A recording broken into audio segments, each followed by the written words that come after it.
Okay, let's unpack this. We're taking a deep dive today into Pernambuco, Brazil. It's a state people know for beaches, sure, but it's also nationally recognized as this towering reference point for culture and craftsmanship, a real creative and economic powerhouse. That recognition is definitely well-earned. But, it masks a really deep and fascinating complexity. The sources we're looking at today are fantastic for digging into that. What do we got? We've got a detailed regional crafts catalog, which is beautiful in itself. Then there are some insider guides to these huge festivals like Carnival and Festa Junina, and a really sharp academic analysis focusing on urban policy in the capital, Recife, how the city's changing. Right. So our mission really is to understand this fundamental tension. You've got the unique, non-standardized beauty of local art on one side. And on the other, these powerful global market forces that are, spectacularizing and reshaping everything. The festivals, the historic city spaces. It's a clash, almost. It's definitely a study in contradictions. We're going from the quiet, detailed work of an artisan in their workshop all the way to the, fiercely contested public streets of the capital. So if you want a snapshot of Brazil's cultural soul right now, Pernambuco is kind of the place to look. Absolutely. Let's start with that cultural bedrock then, the handicrafts. The sources really emphasize this isn't just about tourist trinkets, it's portrayed as a massive cultural and economic generator. Yeah, supported by the state, partners like Cibre. It's treated as a serious sector for generating jobs and income.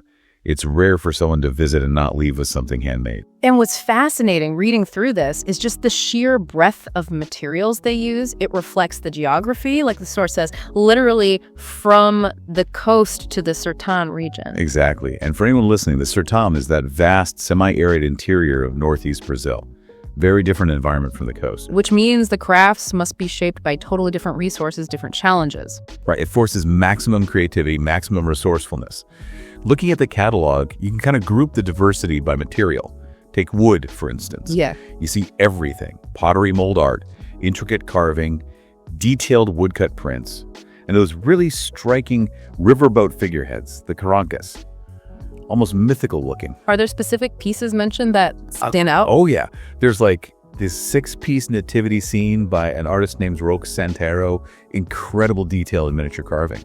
Or a bold line for the wall from a place called Petrolina. It makes the heritage totally tangible. And that local innovation, that mastery, it just continues right into textiles and fibers, doesn't it? It's not just the finished product, but how they turn local stuff into beautiful things. Absolutely. You've got the exquisite bed covers, table runners, hammocks, thread, wool. But beyond that, it's the repurposing of vegetable fibers, things you wouldn't even think of. Like what? Well, in São Vicente Ferreira, they use banana plant fiber for fashion and decor. In Bizaros, they even turn corn husks into dolls and decorative objects. Corn husks, wow. Yeah, and you still see hyperlocal traditions like cotton and acrylic fiber items from towns like Macaparana. Each place has its specialty. Okay, but here's a really crucial concept, I think.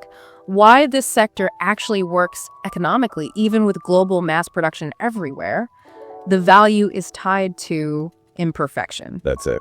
The sources really hammer this point home. The difference between industrial goods and handicrafts. Tell us more. Well, the catalog explicitly argues that the intrinsic value lies in the variations.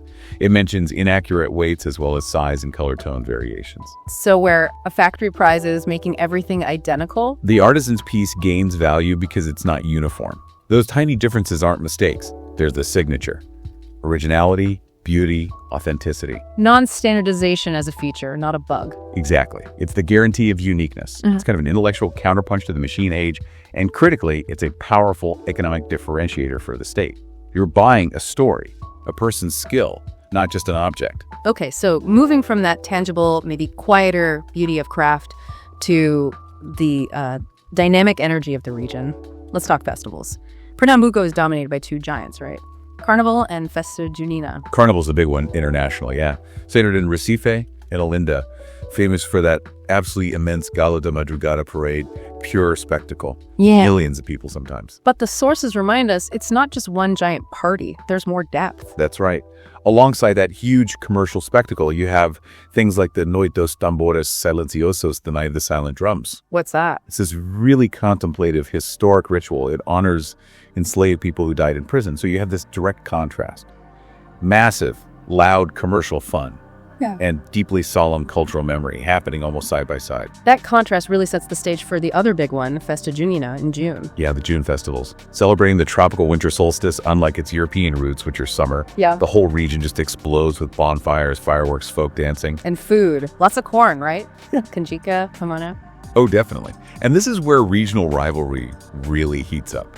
Caruaru, known as the capital of Foro, is in Pernambuco. But Campina Grande, the next state over, Paraíba, they constantly fight over who has the world's biggest Festa Junina celebration. It's serious business. Let's focus on the music there, Foro. It's everywhere during Festa Junina. That classic sound, accordion-heavy percussion, and that metallic triangle keeping time. Made for dancing. It really is. And here's a fun little cultural tidbit from the sources, though it's maybe speculative. Go on.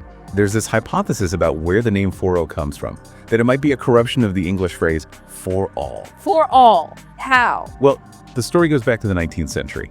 British companies in Recife apparently organized these public dances for, all their employees. English speakers might have said, this party is for all, and maybe the locals picked it up and it morphed into Foro. Huh.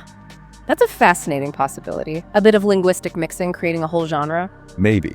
But okay, while Foro is often this great unifier, sometimes commercialized, the music scene in Pernambuco is also shown in our sources to be a stage for some pretty intense political commentary. Right, moving beyond just dancing. Exactly. Take Maracatu, specifically Maracatu de Baqueverada, the turned around beat.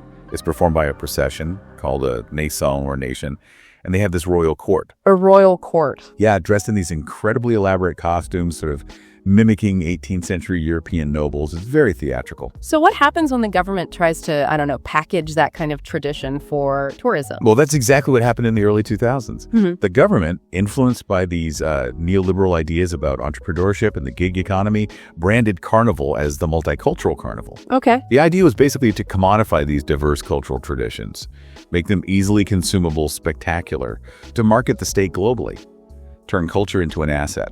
So the state wants a simplified, easy-to-digest, non-conflictual version of Black heritage to sell. Is that fair? That seems to be the tension groups immediately reacted against. Like, take a group called Maracatu Nação Cambinda Estrela. They're described as raiz, roots-based, and very politically engaged. They actively decided to disrupt that neat consumerist spectacle. How do you disrupt something like the big carnival parade? They used the platform itself. At the Champions Parade, like the ultimate commercial stage, their spokesperson delivered this incredibly powerful critique, saying something like, the Black community gets applause during Carnival. Yeah. But tomorrow we will return to the favelas without healthcare, without education, direct confrontation. And then they did something musically brilliant.